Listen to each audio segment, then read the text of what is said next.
Hello, welcome back to my channel. പുതിയൊരു video ആയിട്ടാണ് ഞാൻ വന്നിരിക്കുന്നത്.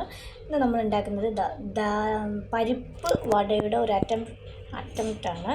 ഞാനിത് സോക്ക് ചെയ്തിട്ടൊന്നുമില്ല, ജസ്റ്റ് ഒരു പരിപ്പ് കഴുകി എടുത്ത് അത് മിക്സിയിലേക്ക് ഇട്ട് ഇനി ഇത് പൊടിച്ചെടുക്കും. അപ്പോൾ ഞാൻ അടുത്ത ചേരുവകൾക്ക് വെളുത്തുള്ളി, കറിവേപ്പില, മല്ലിച്ചപ്പ്, വലിയ ഉള്ളി ഒക്കെ ഞാൻ എന്ത് ചെയ്യാറുണ്ട്, ഇതിലേക്ക്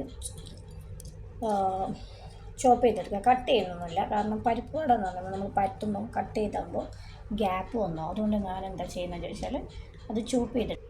അപ്പോൾ അത് കണ്ട പരിപ്പ് ഞാൻ ക്രഷ് ചെയ്ത് പൊടിച്ച് വെച്ചിട്ടുണ്ട്. അതേപോലെ തന്നെ ഇതാ ഉള്ളി പറഞ്ഞ കാര്യങ്ങളൊക്കെ റെഡിയായി. ഇനി ഇത് രണ്ടും കൂടി ഞാൻ എന്ത് ചെയ്യും, മിക്സ് ചെയ്തെടുക്കും.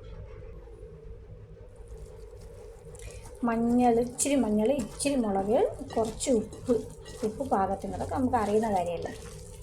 അപ്പോൾ നല്ലോണം അവിടെ കുഴച്ചെടുക്കാം. എന്നിട്ടിത് കുറച്ച് ലൂസാണ്, ഇതിലേക്ക് എന്ത് ഇട്ടാൽ മതി, കുറച്ച് മൈദപ്പൊടി ഇട്ടാൽ മതി. കുറച്ച് മൈദ നമുക്ക് എന്താ പറയുക, എന്നാൽ നമുക്ക് പരത്തിയെടുക്കാൻ കഴിയില്ല, ഭയങ്കര ടഫാണ്. അപ്പം നമ്മൾ മാവെടുത്ത്